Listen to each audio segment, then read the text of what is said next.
Hello friends, हमारे online YouTube channel पर आप सभी का स्वागत है और मैं हूं आपका दोस्त विकास। तो चलिए शुरू करते हैं आज की क्लास। आज का जो अपना टॉपिक है वो है हैशटैग बायकॉट चाइना। एक ट्रेंडिंग टॉपिक है और होना भी चाहिए बायकॉट चाइना, ठीक है। लेकिन आज अपन देख रहे हैं कि कुछ लोग चाइनीज टीवी हैं वो तोड़ रहे हैं, खिलौने तोड़ रहे हैं। तो अपने को ऐसे भावनाओं में नहीं बहना है। पहली बात तो जो सामान अपने घर में है रखो। जो आगे अपन सामान खरीदेंगे वो चाइनीज नहीं खरीदेंगे, वो अपन भारतीय खरीद लेंगे, दूसरी कंपनियां हैं वो खरीद लेंगे, लेकिन चाइनीज नहीं खरीदेंगे। अभी जो सामान है उसको तोड़ने की कोई ज़रूरत नहीं है, ठीक है गाइज। अब अपन बायकॉट चाइना में जो जो पॉइंट्स देखेंगे वो है भारत और चाइना का जो द्विपक्षीय व्यापार है उसके बारे में थोड़ा सा इंट्रोडक्शन, उसका परिचय देखेंगे अपन। फिर अपन देखेंगे कि कोई भी देश किन कारणों की वजह से व्यापार करता है, उन कारणों को देखेंगे अपन इस टॉपिक में, इस पॉइंट में। फिर अपन एक चीज़ देखते हैं कि दुनिया के हर देश में चाइनीज माल मिल जाएगा, चाइनीज प्रोडक्ट्स मिल जाएंगे, मेड इन चाइना। तो ऐसे कौन कौन से कारण हैं जिनकी वजह से चाइना का निर्यात अधिक है, उन कारणों को देखेंगे, ठीक है। फिर अगला जो अपना पॉइंट है वो जो देखेंगे वो है बायकॉट चाइना का प्रभाव। मतलब बायकॉट चाइना से कौन कौन से इम्पैक्ट पड़ेंगे। अब प्रभाव दो तरह के होते हैं, पॉजिटिव पर इम्पैक्ट और नेगेटिव इम्पैक्ट, सकारात्मक प्रभाव और नकारात्मक प्रभाव, ठीक है। बायकॉट चाइना से भारत को कौन कौन से फायदे होंगे ये हम सकारात्मक प्रभाव में पड़ेंगे, और कौन कौन से नुकसान होंगे वो नकारात्मक प्रभाव में पड़ेंगे, ठीक है। अब अगला है सुझाव कि किस किस आदमी की अपनी क्या क्या भूमिका हो सकती है बायकॉट चाइना अभियान को सफल बनाने के लिए। तो उसमें अपन देखते हैं सरकार की भूमिका, सरकार क्या कर सकती है। उत्पादक की भूमिका, एक मैन्युफैक्चरर क्या कर सकता है, उत्पादक क्या कर सकता है बायकॉट चाइना को सफल बनाने के लिए। एक दुकानदार की भूमिका, दुकानदार क्या क्या करे जिससे कि बायकॉट चाइना सफल हो। एक उपभोक्ता की भूमिका, उपभोक्ता को अपनी जिम्मेवारी किस तरह से निभानी होगी कि बायकॉट चाइना सफल हो। मीडिया, अभिनेता और क्रिकेटर, इन लोगों की अपनी एक अलग पहचान होती है, अपना एक अलग इम्पोर्टेंस होता है। तो इन लोगों की भूमिका भी अपन देखेंगे, ठीक है। अब अपन बात करते हैं परिचय की। भारत और चाइना का जो द्विपक्षीय व्यापार है वो कुछ इस तरह से आप देखो, वर्ष 2018-19 के आंकड़े देखो आप। हमने चाइना से जो माल खरीदा है उसकी कॉस्ट है लगभग $70 बिलियन। वहीं अपन ने जो चाइना को बेचा है, भारत ने जो चाइना को बेचा है, उस माल की कीमत है लगभग $16 बिलियन।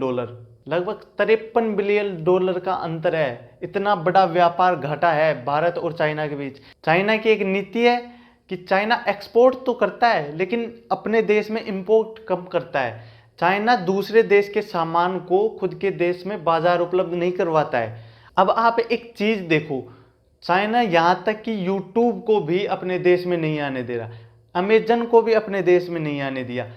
चाइना ने यूट्यूब के बराबर, वहाँ की यूट्यूब यूकू है, टेक्नोलॉजी वो क्यों है, चाइनीज टेक्नोलॉजी चुराते हैं।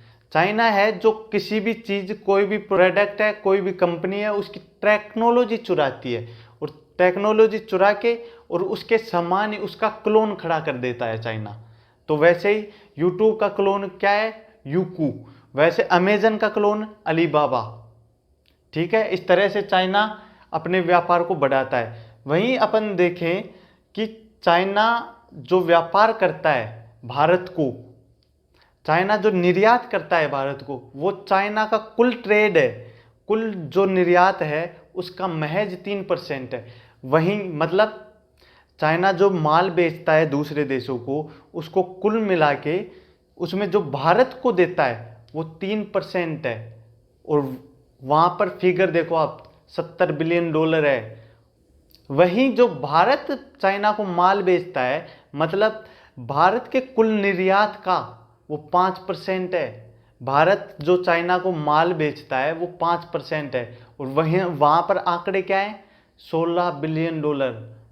तो आप देख सकते हो कि चाइना और अपने अंदर वैसे बहुत ज़्यादा फर्क है। अपन को यदि आज ही अपन बाइकआउट चाइना करते हैं तो अपने को बहुत ज़्यादा नुकसान होगा।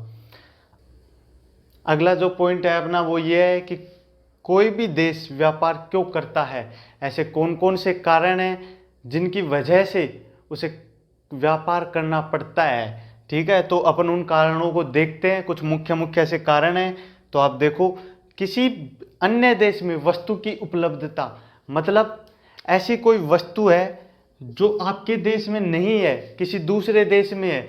तो यदि कोई वस्तु दूसरे देश में है तो आप उसे लाना चाहते हो तो उसके लिए आपको व्यापार करना पड़ेगा। ठीक है गाइज। तो और अगला, किसी अन्य देश में कम कीमतों पर वस्तु की उपलब्धता, मतलब कीमतें कम है, आपका देश है उसमें वो वस्तु बनती है और दूसरे देश में बनती है, लेकिन आपके देश में उस वस्तु की कीमतें ज़्यादा हैं बजाय तुलना में दूसरे देश की। दूसरा है, किसी अन्य देश में कम कीमतों पर वस्तु की उपलब्धता, मतलब आपके देश में वस्तु बनती है लेकिन आपके देश में जो वस्तु बनती है उसकी कीमतें अधिक हैं, वहीं दूसरे देश में जो वस्तु बनती है उसकी कीमतें कम है। हम चाइना से ट्रेड इसीलिए करते हैं, हम चाइना से व्यापार इसीलिए करते हैं क्योंकि चाइनीज माल सस्ता होता है। ठीक है गाइज। अगला है, किसी अन्य देश के साथ व्यापार इसलिए किया जा सकता है कि उस देश के जो उत्पाद हैं वो अधिक गुणवत्तापूर्ण हो। मतलब आपके देश में उत्पादन हो रहा है लेकिन आपके देश में जो वस्तुएं बन रही हैं उनकी क्वालिटी कम है, वहीं दूसरे देश में जो वस्तुएं बन रही हैं उनकी क्वालिटी अच्छी है, वो अच्छी क्वालिटी के प्रोडक्ट्स हैं, इसलिए भी आप दूसरे देश से आयात करना चाहोगे। तो आयात करना चाहोगे, दूसरे देश से वस्तुएं मंगवाना चाहोगे तो आपको व्यापार करना पड़ेगा। ठीक है गाइज। अगला है, यदि आपके देश में कोई ऐसी वस्तु है जिसका अधिशेष उत्पादन होता है, अधिशेष उत्पादन मतलब आपके देश में उस वस्तु की आपूर्ति हो जाती है लेकिन फिर भी वो वस्तु बच जाती है तो उसका क्या किया जाए, उसे निर्यात कर दिया जाए। तो निर्यात करेंगे तो अपन व्यापार करेंगे। तो ये कुछ पॉइंट्स थे, मतलब वस्तु की उपलब्धता, किसी अन्य देश में वस्तु की उपलब्धता, कम कीमतों का होना, अधिक गुणवत्तापूर्ण उत्पादों का होना और अधिशेष उत्पादन का होना, ये कुछ मुख्य से किसी देश द्वारा व्यापार करने के कारण थे। ठीक है। अगला जो पॉइंट है वो है चीन के निर्यात अधिक होने के कारण, कि ऐसे कौन कौन से कारण हैं जिसकी वजह से चीन के निर्यात ज़्यादा है। तो उसमें पहला है डंपिंग। डंपिंग क्या होती है? डंपिंग, यदि कोई देश किसी वस्तु को उत्पादन लागत से कम मूल्य पर दूसरे देश को बेचता है तो उसे डंपिंग कहा जाता है। मतलब आप इस चीज़ को इस उदाहरण के माध्यम से समझिए, जैसे कि ये मार्कर है, इसकी उत्पादन लागत 10 रुपये, लेकिन चाइनीज कंपनी इसको भारत में 5 रुपये में बेच रही, 5 रुपये का घाटा खा रही है। जब कोई देश किसी देश के साथ इस तरह करेगा, यदि 2-3 साल तक ऐसा ही चलता रहा तो घरेलू उद्योग होते हैं, उस देश के घरेलू उद्योगों को नुकसान होगा तो वहाँ के घरेलू उद्योग बंद हो जाएंगे। और जब एक बार उद्योग बंद हो गए तो उस बाज़ार पर चाइनीज कंपनियां नियंत्रण स्थापित कर लेती हैं और फिर उस बाज़ार को वो अपने हिसाब से मॉनिटर करते हैं। अब कोई कंपनी अपना नुकसान क्यों करेगी 2-3 साल तक? क्योंकि कंपनी प्रॉफिट के लिए व्यापार करती है, तो इसके लिए जो चाइनीज गवर्नमेंट होती है वो उसे सपोर्ट करती है और वो उस कंपनी को निर्यात के लिए सब्सिडीज देती है। तो ये जो घाटा होता है ये भर जाता है और कंपनी को भी पता है यदि कोई किसी देश के साथ अपन ऐसा 3-4 साल तक करेंगे उसके बाद वहाँ का जो घरेलू उद्योग है वो नष्ट हो जाएगा और फिर अपन कीमतें ज़्यादा बढ़ाएंगे तो उससे प्रॉफिट ज़्यादा आएगा। ठीक है। दूसरा पॉइंट है मुद्रा का अवमूल्यन। चीन अब समय समय पर अपनी मुद्रा का अवमूल्यन करता रहता है, मतलब अपनी मुद्रा को यूएस डॉलर की तुलना में गिराता रहता है। यूएस डॉलर की तुलना में गिराएगा तो चीनी उत्पाद और सस्ते हो जाएंगे। चीनी उत्पाद सस्ते होंगे तो जो दुनिया के देश हैं वो चीनी उत्पादों को ज़्यादा खरीदेंगे तो चीनी उत्पाद ज़्यादा बिकेगा तो निर्यात अधिक होगा। ठीक है गाइज। तो अगला, चीन में जो उत्पादन होता है वो बड़े स्तर पर होता है, मतलब बहुत ज़्यादा संख्या में उत्पादन किया जाता है। तो जब कोई कंपनी किसी वस्तु का ज़्यादा संख्या में उत्पादन करेगी तो उससे प्रति इकाई उत्पादन लागत कम हो जाती है। तो प्रति इकाई उत्पादन लागत कम हो जाती है। इस कारण यहाँ चीन की जो वस्तुएं हैं उनकी कीमतें कम हो जाती हैं। कीमतें कम होंगी तो वस्तुएं ज़्यादा बिकेंगी। ठीक है। अगला एक पॉइंट जो भी अपनी जगह अहमियत रखता है वो ये है, चीन में मजदूरों एवं पर्यावरण संबंधी नियम लचीले हैं। अब आप सोचोगे इसका क्या मतलब हो गया? मतलब मजदूरों के नियम, जिस देश में मजदूरों के नियम कमजोर होंगे, मजदूरों के लिए नियम नहीं होंगे, उस देश में मजदूरों का शोषण किया जाएगा, मजदूरों से अधिक समय तक काम किया जाएगा तथा उन्हें जो सुविधाएं मिलनी चाहिए वो भी नहीं दी जाएंगी। ठीक है। उसी प्रकार पर्यावरण संबंधी नियम भी है। तो चाइना पर्यावरण का भी शोषण करता है। तो ये चीज़ें भी अपनी जगह एक अहमियत रखती हैं। अब ऐसा क्यों होता है चाइना में? इसका कारण है, चाइना में स्वतंत्र मीडिया नहीं है, चाइना में विपक्ष नहीं है। तो लोकतंत्र में ऐसा नहीं हो सकता है, क्योंकि लोकतंत्र में स्वतंत्र मीडिया होता है, विपक्ष होता है जो कि इनके हितों की बातें करता है। ठीक है गाइज, ये कुछ निर्यात अधिक होने के कारण थे, मुख्य कारण थे, और भी हो सकते हैं। अब अपन देखते हैं प्रभाव। हैशटैग बायकॉट चाइना का प्रभाव क्या क्या होगा। तो इससे भारत को क्या क्या फायदा होगा, भारत के लिए सकारात्मक प्रभाव कौन कौन से होते हैं, तो वो देखते हैं। राष्ट्रपिता महात्मा गांधी जी ने कहा था कि हमें विदेशी वस्तुओं से के उपयोग से मुक्त होने की जरूरत है, लेकिन ऐसा तभी हो सकता है जब अपन खुद वस्तुएं बनाएं। तो अब अपन चाइना से वस्तुएं ले नहीं रहे हैं, तो वस्तुएं लाएंगे कहाँ से? तो उसके लिए हम खुद बनाएंगे। खुद बनाएंगे तो मतलब उद्योग धंधे लगाएंगे। तो इससे क्या होगा? भारत में उद्योगों का विकास होगा। हैशटैग बायकॉट चाइना से क्या होगा? भारत में उद्योगों का विकास होगा। अब भारत में उद्योग लगेंगे।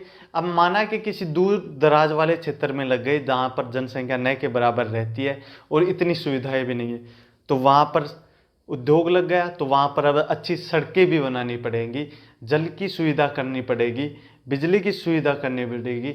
इससे आधारभूत ढांचा मजबूत होगा। तो भारत में आधारभूत ढांचा सशक्त होगा इससे। ठीक है। अब उद्योग लगा दिया हमने, उद्योग में काम करने वाले लोग भी भारतीय होंगे, भारतीय लोगों को रोजगार मिलेगा। तो इससे क्या होगा? भारतीयों के लिए रोजगार सृजित होंगे।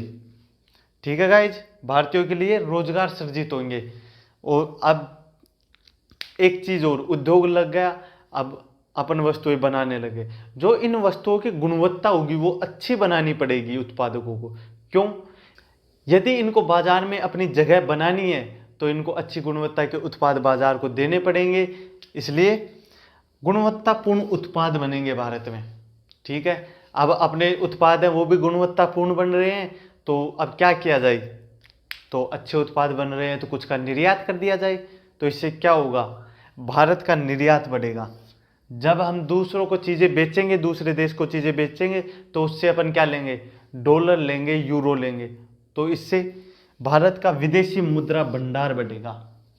ठीक है गाइज, तो ये कुछ सकारात्मक प्रभाव हैं, और भी हो सकते हैं, मैंने ये मुख्य देखे हैं। अब नकारात्मक प्रभाव, बायकॉट चाइना के नकारात्मक प्रभाव कौन कौन से हो सकते हैं, तो वो देखते हैं अपन।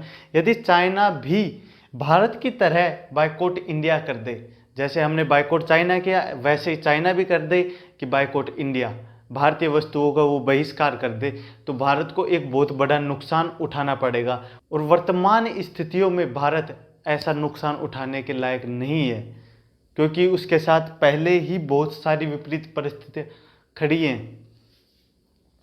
और अगला, दूसरे देश के उत्पाद चाइना की तुलना में महंगे होंगे। मतलब अब अपन जो चाइना से उत्पाद खरीदते हैं वो पहले ही सस्ते होते हैं। अब चाइना के बजाय हम यूरोप से उत्पाद खरीद रहे हैं, तो यूरोप के उत्पाद महंगे होंगे। और दूसरी बात, चाइना हमारा पड़ोसी देश है, उससे परिवहन लागत कम आती है। वहीं अपन यूरोप से कोई सामान लेके आएंगे तो उसकी परिवहन लागत बढ़ जाएगी। जब वस्तुओं की लागत बढ़ जाएगी तो हमें डॉलर ज़्यादा चुकाना पड़ेगा। जब हम डॉलर ज़्यादा चुकाएंगे तो इससे हमारे विदेशी मुद्रा भंडार पर नकारात्मक प्रभाव पड़ेगा। ठीक है। अभी थोड़े बहुत दिन पहले आपने न्यूज़ में सुना होगा कि दुनिया की महाशक्ति अमेरिका भारत के सामने क्लोरोक्विन के लिए हाथ फैलाए हुए है। वो क्लोरोक्विन, पैरासिटामोल और बहुत सी दवाइयाँ जो बनती है उनके लिए जो कच्चा माल आता है वो चाइना से आता है। आप देख सकते हो दवा कंपनियां लगभग 70% कच्चा माल, 70% कच्चा माल चाइना से आयात करती हैं। ठीक है, और भारत दवाओं के निर्यात में शीर्ष देशों में से एक है। वहीं भारत ने 2018-19 में 19.2 अरब डॉलर की कीमतों के दवा का निर्यात किया था। बहुत बड़ी रकम है ये दवाओं की वैसे। ठीक है ना, तो आप ध्यान रखना, ऐसे भावनाओं में नहीं बहना है कि आज ये अपन बायकॉट कर दें। अगला पॉइंट है, भारतीय व्यापारियों को नुकसान उठाना पड़ेगा। बायकॉट करने से भारतीय व्यापारियों को नुकसान कैसे? वो दूसरे देश से लाएंगे तो कीमतें बढ़ाकर बेच लेंगे। लेकिन एक चीज सुनो, आपने न्यूज सुनी होगी कि कुछ लोग हैं जो दुकानों में जा जाकर चाइनीज खिलौनों को तोड़ रहे हैं। ऐसे ही वो चाइना से वो माल आ चुका है भाई साहब। वो नुकसान अब होगा तो वो इंडिया का होगा। यदि आज हम चाइनीज वस्तुएं नहीं खरीदते हैं तो उससे भारतीय व्यापारियों को नुकसान होगा, क्योंकि उनका माल नहीं बिकेगा। और जो लोग ये जो दुकानें तोड़ रहे हैं ना, वो लोग यदि उनको कोरोना हो जाए और उनको क्लोरोक्विन या कोई भी भारतीय दवाई दी जाए, लगभग सभी में चाइना का कच्चा माल है, मिल जाएगा आपको, तो वो दवाइयाँ मत लेना भाई साहब आप। ठीक है ना, तो ये कुछ नकारात्मक प्रभाव भी हो सकते हैं। अब आगे अपन देखते हैं सुझाव। अब अपन देखते हैं चाइना के माल को बायकॉट करने के लिए कौन कौन से सुझाव हो सकते हैं, कौन कौन से तरीके हो सकते हैं, किन लोगों की क्या क्या भूमिका हो सकती है जिससे कि चाइनीज माल बायकॉट हो सके। तो उसमें देखते हैं अपन सरकार की भूमिका, उत्पादक की भूमिका। तो सरकार क्या क्या कर सकती है चाइनीज माल को बायकॉट करने के लिए।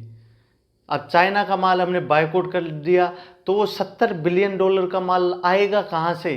तो उसके लिए सरकार को मुक्त व्यापार समझौते करने चाहिए, अलग अलग देशों के साथ मुक्त व्यापार समझौते करने होंगे, तभी भारत आयात बढ़ा सकता है अपना और चाइना को रिप्लेस कर सकता है। एक चीज़ ध्यान रखना, चाइना को बायकॉट नहीं किया जा सकता, बायकॉट नहीं किया जा सकता। ठीक है, बायकॉट की जगह चाइना को रिप्लेस किया जा सकता है। ऐसा हो सकता है कि हम चाइना के माल की जगह भारतीय माल खरीदें, किसी और कंट्री का माल खरीदें और चाइनीज माल को रिप्लेस कर दें।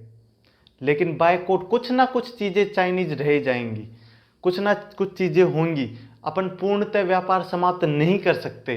ठीक है, तो सरकार क्या करे? सरकार मुक्त व्यापार समझौते बनाए। ठीक है, दूसरा SEZ की तर्ज पर औद्योगिक क्षेत्र स्थापित करे। SEZ क्या है? Special economic zone. ये सरकार ने निर्यात को बढ़ावा देने के लिए स्थापित किए हुए हैं। इनको विशेष छूट दी जाती है, इनको टैक्स में छूट दी जाती है, इनको सब्सिडी दी जाती है। उसी क्षेत्र पर घरेलू उद्योग, घर में वस्तुओं को बढ़ावा देने के लिए, भारत में वस्तुओं को बढ़ावा देने के लिए औद्योगिक क्षेत्र स्थापित किए जाने चाहिए, कुछ ऐसे ही। ठीक है गाइज, उद्योगों को सस्ते ऋण व सब्सिडीज उपलब्ध कराई जाए। क्यों? सस्ते ऋण देंगे तो उद्योग आसानी से स्थापित हो पाएंगे तथा वो अपने बिजनेस को आगे चला पाएंगे, और उनको सब्सिडी देंगे तो वो अपने कॉस्ट है उसको शायद कम कर पाएं, जो कि एक बहुत मुश्किल काम है कॉस्ट को कम करना।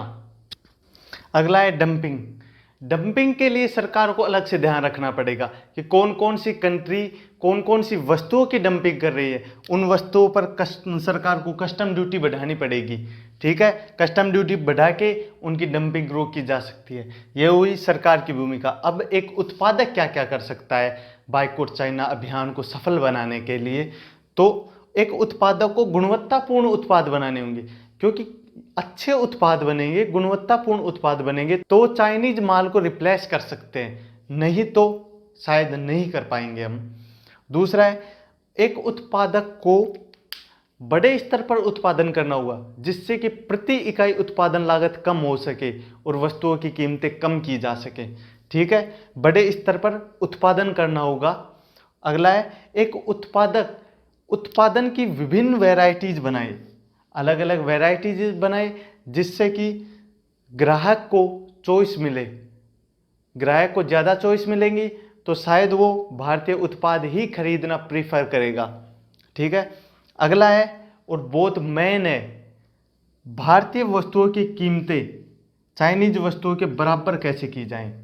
मतलब भारतीय वस्तुओं की कीमतें चाइनीज वस्तुओं के बराबर करनी होंगी, तो इसके लिए क्या करना होगा, सरकार सब्सिडीज प्रदान करे और जो उत्पादक है, जो मैन्युफैक्चरर है, वह बड़े स्तर पर उत्पादन करे, जिससे इन दोनों चीज़ों से भारतीय वस्तुओं की कीमतें चाइनीज वस्तुओं के बराबर की जा सकती है। ये हुई एक उत्पादक की भूमिका। आगे एक दुकानदार की भूमिका। एक दुकानदार किस तरह से बायकॉट चाइना के अभियान को सफल बनाने के लिए अपनी भूमिका निभा सकता है। तो उसके लिए एक दुकानदार को क्या करना होगा, उसे चाइनीज वस्तुओं को रिप्लेस करने वाले इंडियन वस्तुओं की एक लिस्ट लगानी होगी, जिसमें एक साइड चाइनीज वस्तु होंगे, एक साइड उन्हें रिप्लेस करने वाले इंडियन वस्तुएं होंगी या कोई और कंट्री की वस्तुएं होंगी। तो और इसके साथ ही उस दुकानदार को अपनी दुकान में चाइनीज प्रोडक्ट्स अलग रखने होंगे, इंडियन प्रोडक्ट्स अलग रखने होंगे, और बाकायदे उन पर एक लेबल लगाया जाए कि ये चाइनीज प्रोडक्ट है, ये इंडियन प्रोडक्ट है। तो हर भारतीय के दिल से आवाज़ निकलेगी कि मैं इंडियन प्रोडक्ट खरीदूं। ठीक है। और फिर उसके साथ साथ मान लो चाइनीज प्रोडक्ट्स की कीमत कम होती है, तो कभी ना कभी मन मचल जाए, इंडियन प्रोडक्ट्स महंगे होते हैं, तो सोचे कि कोई नहीं, आज चाइनीज प्रोडक्ट्स खरीद लेते हैं। तो उसके लिए मोटिवेशनल पोस्टर्स लगाए जाएं दुकान में, जो इंडियन तथा अन्य किसी कंट्री के प्रोडक्ट्स खरीदने की प्रेरणा देते हों, ऐसे पोस्टर्स लगाए जाने चाहिए। अगला है, भारतीय जनता डिस्काउंट चाहती है। भाई साहब, डिस्काउंट मोटिवेट करता है भारतीय जनता को सामान खरीदने के लिए, तो भारतीय वस्तुओं पर डिस्काउंट दिया जाना चाहिए। इससे क्या होगा, उनकी कीमतें कम हो जाएंगी, और कीमतें कम हो जाएंगी तो भारतीय सोचेगा कि मैं क्यों चाइनीज माल लूँ, मैं इंडियन माल लूँगा, मेरे देश की जीडीपी बढ़ेगी, इससे मेरे देश का भला होगा। अब आगे देखो, एक उपभोक्ता किस तरह से इस अभियान को सफल बना सकता है। यदि उपभोक्ता कंज्यूमर स्वयं जाके दुकानदार से कहे कि मुझे इंडियन प्रोडक्ट्स चाहिए, मुझे चाइनीज प्रोडक्ट्स नहीं चाहिए, और यदि इंडियन प्रोडक्ट्स नहीं है तो चाइनीज प्रोडक्ट्स को रिप्लेस करने वाले किसी दूसरी कंट्री के प्रोडक्ट्स चाहिए, तो इस तरह से उपभोक्ता खुद जागरूक होकर कहे सामने से, तो मजबूरन दुकानदार को अपनी दुकान में इंडियन प्रोडक्ट्स तथा उन्हें रिप्लेस करने वाले अन्य किसी कंट्री के प्रोडक्ट्स बढ़ाने होंगे। ठीक है गाइज। अब एक और चीज, आप भारतीय होने के नाते एक काम और कर सकते हो। भारतीय उत्पादों को खरीदने के लिए यदि आपको कुछ कीमत अधिक अदा करनी पड़े, अधिक चुकानी पड़े, तो आप चुका सकते हो। भारतीय होने के नाते आप इतना कर सकते हो। यह एक उपभोक्ता की भूमिका हो गई। ठीक है। अब मीडिया की भूमिका। आपको एक चीज और याद दिलाता हूं मैं, डोकलाम विवाद। जब डोकलाम विवाद हुआ तब भी हमने यही नारा लगाया था, बायकॉट चाइना, लेकिन फिर वो ठंडे बस्ते में चला गया। इस बार बायकॉट चाइना को ठंडे बस्ते में नहीं भेजना है। ठीक है गाइज। तो उसके लिए कि मीडिया समय समय पर याद दिलाता रहे कि हमने बायकॉट चाइना अभियान चला रखा है, उसे भूलना नहीं है, तो शायद ये अभियान सफल हो।